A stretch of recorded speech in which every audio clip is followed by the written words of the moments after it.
This is Autoline Daily, the show dedicated to enthusiasts of the global automotive industry. And we start out today in China, where it's investing in significant technologies that could make its auto industry even more competitive than it already is. Barely 2 weeks ago, DeepSeek, a Chinese startup in generative AI, stunned the tech world with a Gen AI program that is far cheaper to operate than OpenAI's ChatGPT, and it runs on lower tech chips. And yesterday, 2 Chinese automakers announced that they're already integrating DeepSeek AI into their cars. Dongfeng says it will be the first automaker in the world to use DeepSeek's AI in an SUV called the Courage that's part of its Voya brand. 1 week from today, owners will be able to add it to their cars through an over-the-air update. Dongfeng says this will make its smart cockpit experience the best in the industry. Geely is also going to use DeepSeek in an effort to redefine the interface between humans and computers in its cars. And it's stunning to see how fast these 2 Chinese automakers have moved to integrate DeepSeek into their vehicles. And BYD is in a race to see who will achieve true autonomy first. BYD's shares jumped 21% to its highest level since 2020 because investors are enthusiastic over its smart driving technology. The automaker is expected to detail progress about its autonomous system and other intelligent features for its low-cost cars at an event on Monday. Automakers in China are investing heavily into developing assisted driving features because it's becoming a major selling point for customers and a differentiator for some brands. The CEO of Chinese automaker Xpeng believes that autonomous driving will transform the Chinese auto industry over the next 5 years in the same way that NEVs have transformed the market. He says more buyers are putting AV features in their top 3 reasons for purchasing a new EV. So, Xpeng is going to invest an additional $1.3 billion into its R&D activities, nearly half of which will go towards AI projects. It also plans to start mass producing its own in-house developed computer chips this year, which Xpeng claims has more capability than NVIDIA or Tesla FSD chips. And these moves are what will allow it to expand its autonomous driving system that's called XPilot. All of its models have level 2 capability, and it says it will launch a level 3 version in the second half of this year. And on top of AVs, Xpeng plans to use its chips and software tech in VTOLs and humanoid robots. The Trump administration just dealt a big blow to EV advocates. The Federal Highway Administration is ordering all states to suspend all EV charging infrastructure spending under the $5 billion National Electric Vehicle Infrastructure, or NEVI program.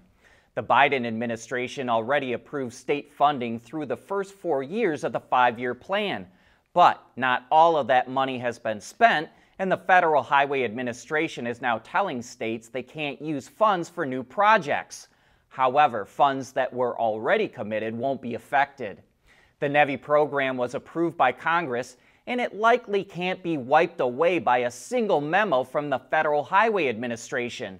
So this will probably come down to court battles, which will cause more delays in the rollout of the EV charging infrastructure.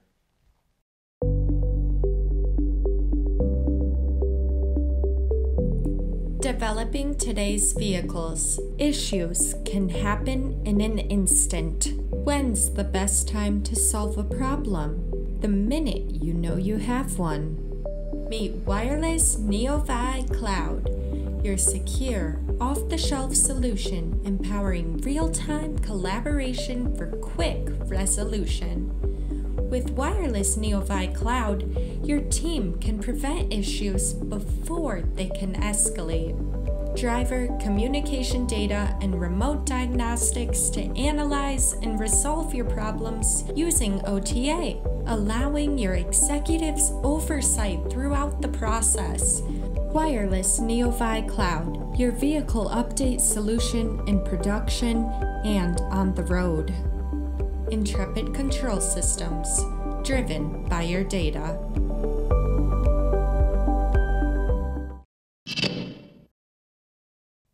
Tesla raised the price of the Model X in the US by $5,000.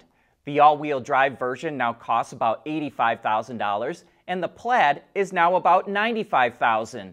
Tesla also raised the price of the Model S by $5,000 in December. The company didn't reveal why it raised prices, but we wonder if it's because Tesla doesn't feel like sales will be hurt by the price increases. And in other Tesla news, sales of the automaker's China-made vehicles fell 11.5% last month to just over 63,000 units compared to a year ago, and they were down 32% from December. But that drop could be attributed to the Chinese New Year holiday in January, which also led to a drop in sales for other EV makers.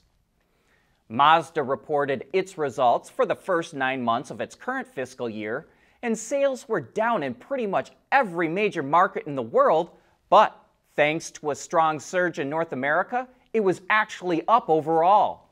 The company sold 966,000 vehicles worldwide, which was up by 4%. Those sales brought in just over $24 billion in revenue, up 3%.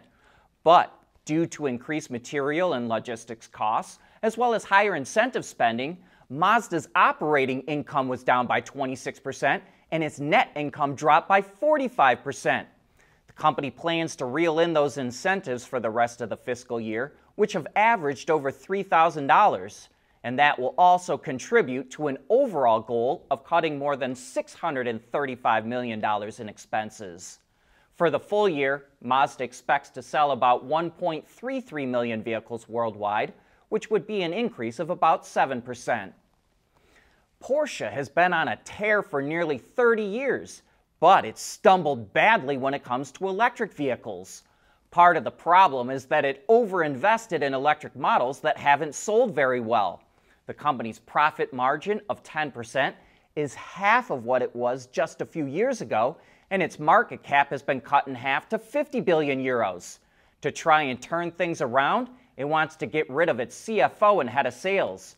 It's also going to spend 800 million euros this year to add more ICE and PHEV cars to its lineup, and the German media is speculating that Oliver Blume, who runs both Porsche and the Volkswagen Group, will probably have to give up his CEO position at Porsche to concentrate full-time on trying to save VW. But if you think automakers have it tough, you should see what's going on in the supplier industry. Lear Corporation, the giant seat manufacturer, is going to lay off around 15,000 employees this year. And keep in mind that last year Lear laid off 15,000 people. It also closed 13 factories and will close another 5 this year. The problem is that new car sales are not growing in most markets around the world, and costs continue to rise. Lear also won major contracts for EV programs that were delayed or canceled outright. So it's going to invest heavily in automation and robots to make its plants more efficient. And talk about betting big on EV programs that failed to happen. Linamar, the Canadian supplier, is selling a factory it built last year to make gigacastings. The 300,000 square foot plant was going to have 3 giant casting machines to make large parts for an unknown EV program, and it was supposed to start operating this month. Instead, Linamar has the plant up for sale, and it's yet another casualty of EV investments that have failed to pay off. Ahead of the all-electric version that's supposed to launch late this year, Alpine set out to create the ultimate road-going version of the A110 and came up with this, the A110R Autoline. Its chassis is made entirely from aluminum to save weight. It gets wider wheels and tires. The braking system was improved. Aerodynamic tweaks added 160 kilograms, or about 350 pounds of downforce. Forged pistons and connecting rods, as well as turbo optimization, boosts engine output to 345 horsepower, and it's all fed through a new 6-speed DCT. The A110R Autoline will do 0 to 100 kilometers an hour in 3.8 seconds, and it laps the Nürburgring 20 seconds faster than the A110R. But Alpine is only building 110 examples. And that brings us to the end of today's show.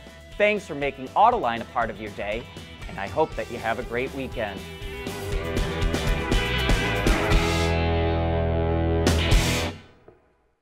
Autoline Daily is brought to you by Bridgestone, solutions for your journey. Intrepid Control Systems, over-the-air engineering boost your game. And by Teijin Automotive Technologies, the formula for better mobility. Performance that shines, even in the rain. That's what really matters. Bridgestone Potenza tires, improved grip in wet conditions. There's nothing wrong with heavy metal. Hey, lighten up. But with world-class composite material, Teijin Automotive Technologies makes vehicles lighter, safer, and more eco-friendly. Wards is the industry leader for news, data, and analysis. That's why companies across the globe subscribe to our premium service, maybe even your own. Log in for subscriber access now. Check your company's intranet for details, and rely on wardsauto.com to keep you informed.